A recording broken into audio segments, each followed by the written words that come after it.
Yes, everybody, we are Fatcats today, just rolling up now, training with Patrick Major. So it's the start of our academy. We've got 15 sessions with him, well, both the boys have, so it should be good. Looking forward to joining the academy.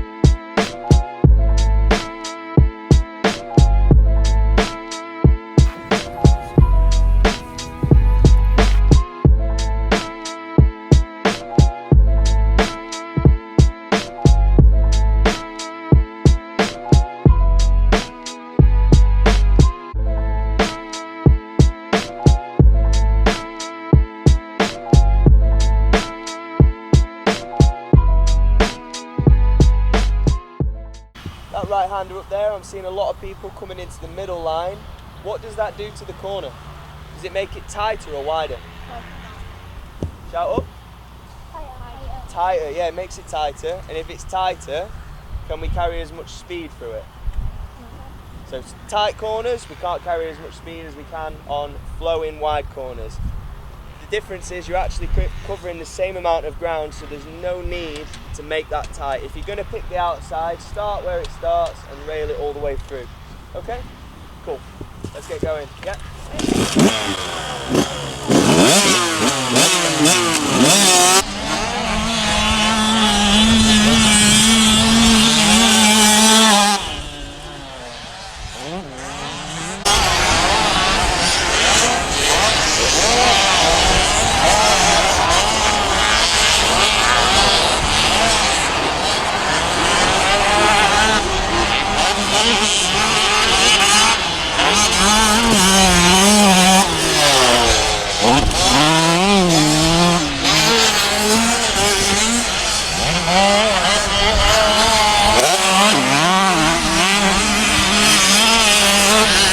Struggle.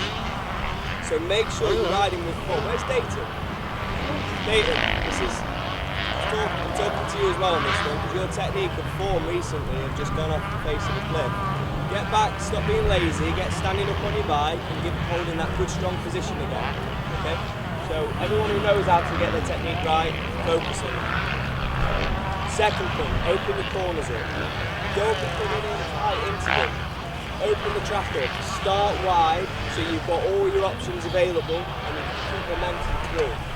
The third thing, in sand, I've said it before and I'll say it again, there's a big difference between a half throttle and full throttle. The bike has a tendency to tighten up and plough straight through all of the little undulations and variations in the track, which make you feel a lot more confident. The bike goes straight and ultimately you're getting around with that extra bit of pace as well, and the bike's digging in and really giving you the ground that you need. Okay? So just remember those things when you're out there riding. Can I have a show of hands? Who thought they pushed themselves to the max during that session? Fantastic, that's really good to see. And hands up if you think that you have more to give. Okay, cool. So for the riders who think that they pushed to the max, I would ask you to have a think about where it is that you can find some extra time, because if you think you're at max, then you may as well just back up and go home.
first things first, technique.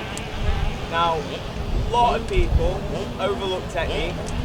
The only people who don't overlook technique are good coaches.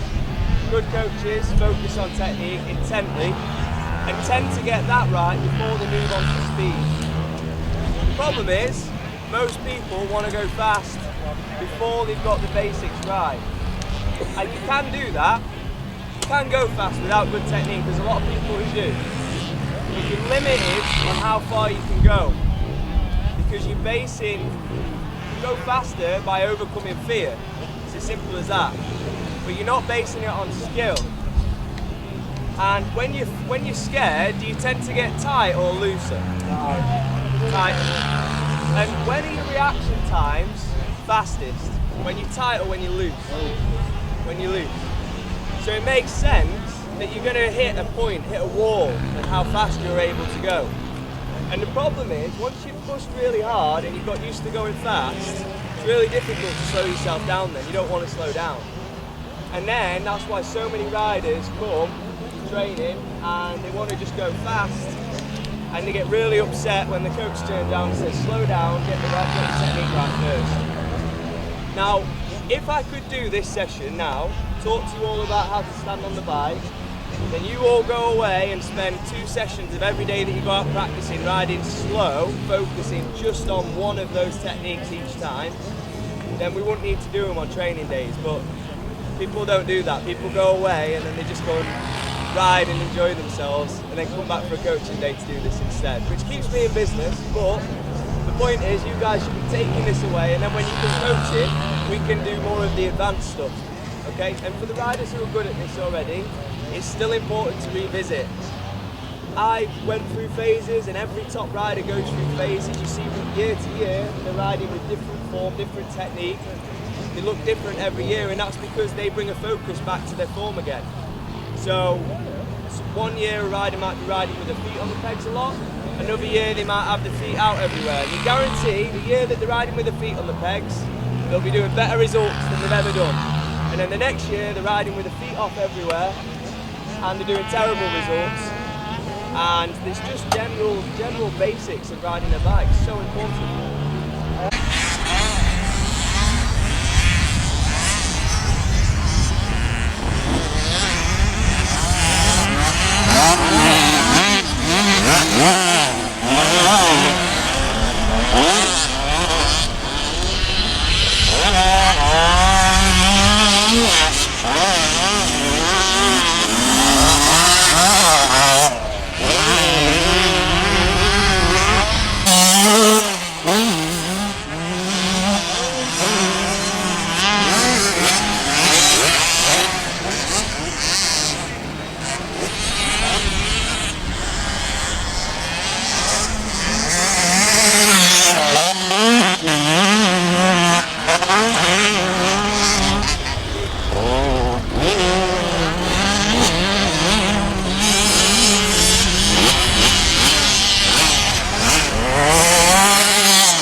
Is we're going to split the track down into a smaller section, because it's very easy when you're riding the whole track to start forgetting about what it is that you're supposed to be doing before. It also gives me the ability to see you more often, so I can pick up on what it is that you're doing right and wrong. Okay? So we're going to split the track down. After you've gone over the tabletop going that way, you all know where that is? Yeah? Tabletop that way, rather than turning right, we're just going to go straight across the track and join onto the track coming the other way. Okay? Yeah, back round, and we're just doing this loop.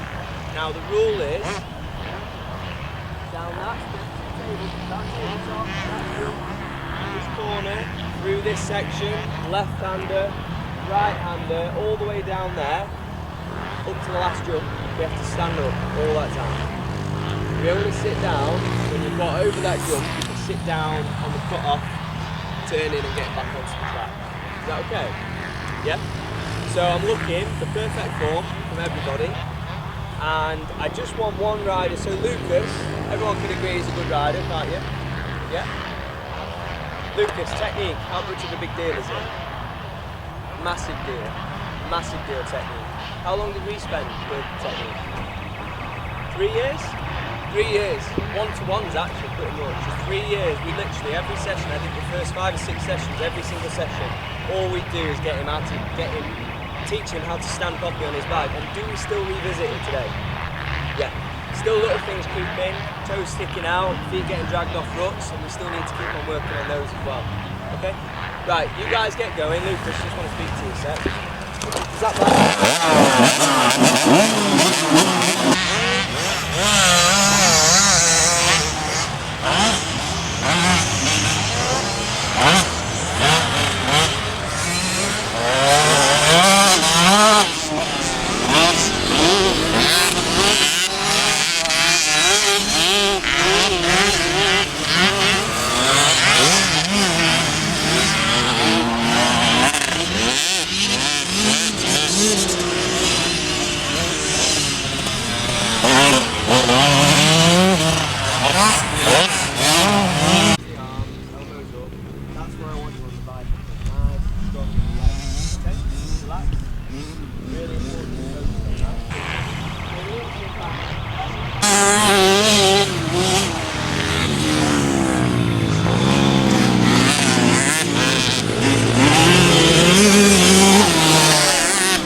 about him a little bit. I had Reed's toes started coming out.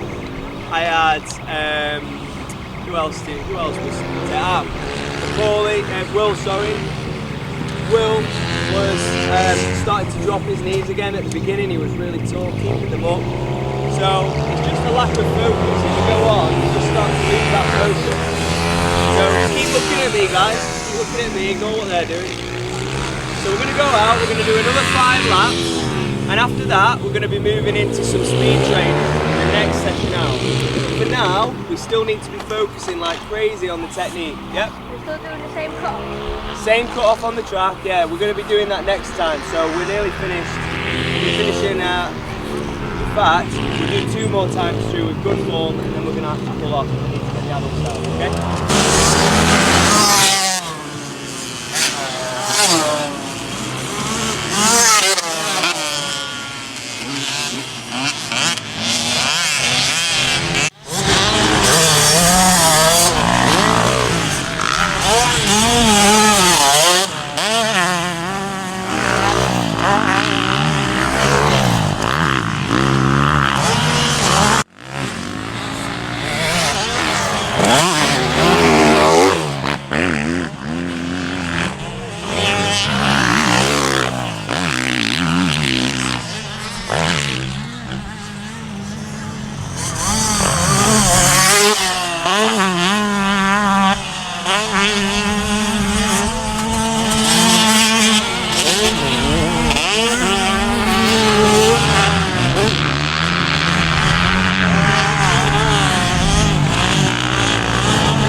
That's riding around with your toes out like that.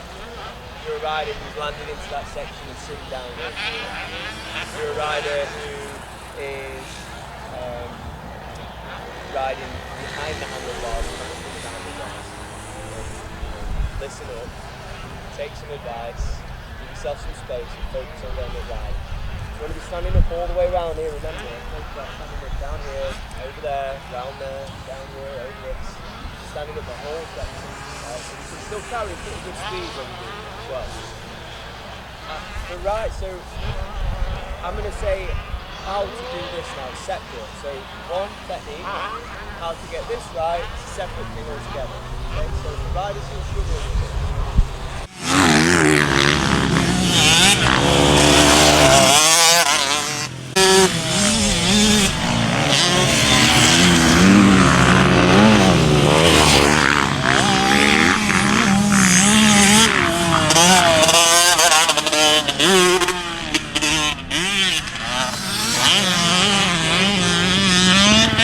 That roll speed in between that time when you're coasting, you're neither accelerating nor braking. Now some people are going to need a lot of coast time, other people barely need any coast time. So it's different depending on the rider, because it gives every rider's different in terms of how quickly they can process what's coming in front of them. People who are faster can process it quick, so they don't need as much time to roll or let off the gas. People who are a little bit slower, they need a bit of time to process what's going on. That's why they go in and roll in. But most of the time what you find, people are just in a habit of going in slow. That's it. So great opportunity on training days. Private hires, we're able to split the track down and work on really pushing that entry speed. What I'd ask is that you all stay stood up until that middle cone. Okay, so even if you're going to push in fast in, stay stood up until that middle cone. Gearing wise, should we knock down a gear early or late? Late. Why? You can come in faster. You can come in faster, definitely, yeah? It's going to slow you down earlier, isn't it? Exactly. Yeah, you don't want any of this engine brake nonsense. Yeah, engine brake is something we don't ever want in motocross. So we do two things for that. Either we'll hold the gear high going into the corner and then drop down just before. We hold the gear high and then dip the clutch in the mid corner to pull the bike out. Or we come in and we dip the clutch on the way in to take the engine braking out of the equation altogether. Okay?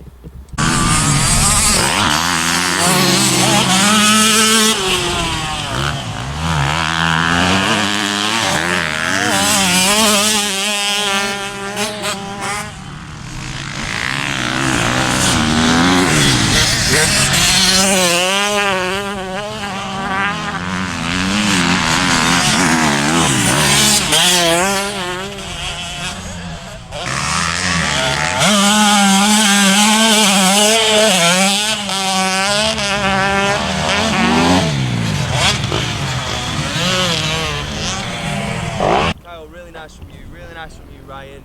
Zig, really nice from you as well. So you three, by far, were the star riders in that one for me. You were really pushing hard down here. So these guys, they were really pushing hard down here, and then they were on the right line as well. They were right over on the left-hand side, missing that chop, and they was coming so fast that they had to brake hard going in. They were all braking hard going in.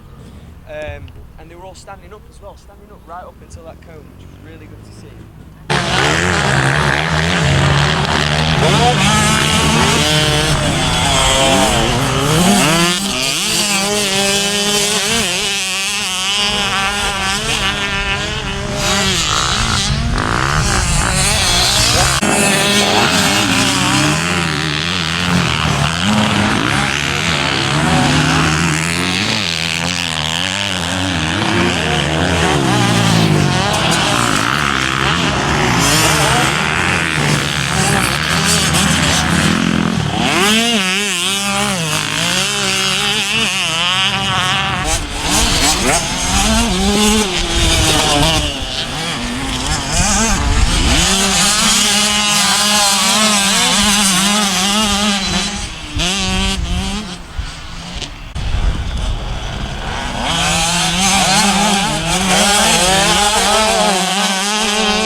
That makes the bike into a stroke, which gives the ability to take off of this nice and evenly and execute the line that you want to hit. So what I'm asking everyone to do is to work with the positioning that we worked with earlier. When we stand up and we're taking off on jumps, whereabouts should our head position be? Forward or back? Forward, okay. Good solid attack position, gripping with the knees, and launching, really compressing into the bike to give yourself that extra lift to get right onto the downside.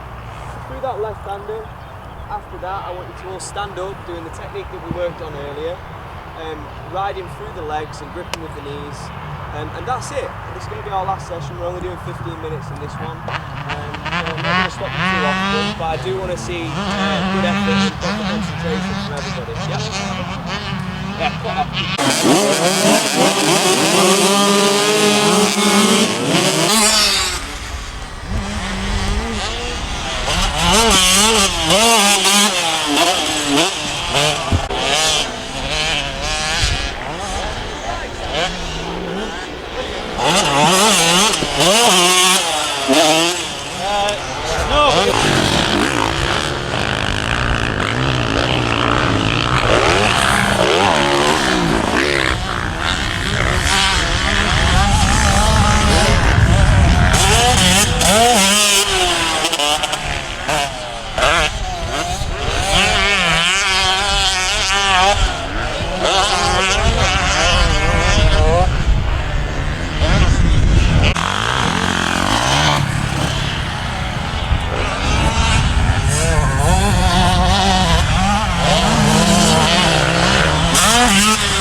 Right people, that's the end of the video. I hope you enjoyed it. It's a very long day. I'm knackered, so I don't even know how the boys must feel, because it is like such a long day, like so much ride time, it's unbelievable. But yeah, if you enjoyed the video and you enjoyed what you see with Patrick and his training, we're going to leave a link in the description of his Instagram and telephone number, so you can get in contact with him if you feel like you want to get some training from him. Until then, we'll see you in the next one.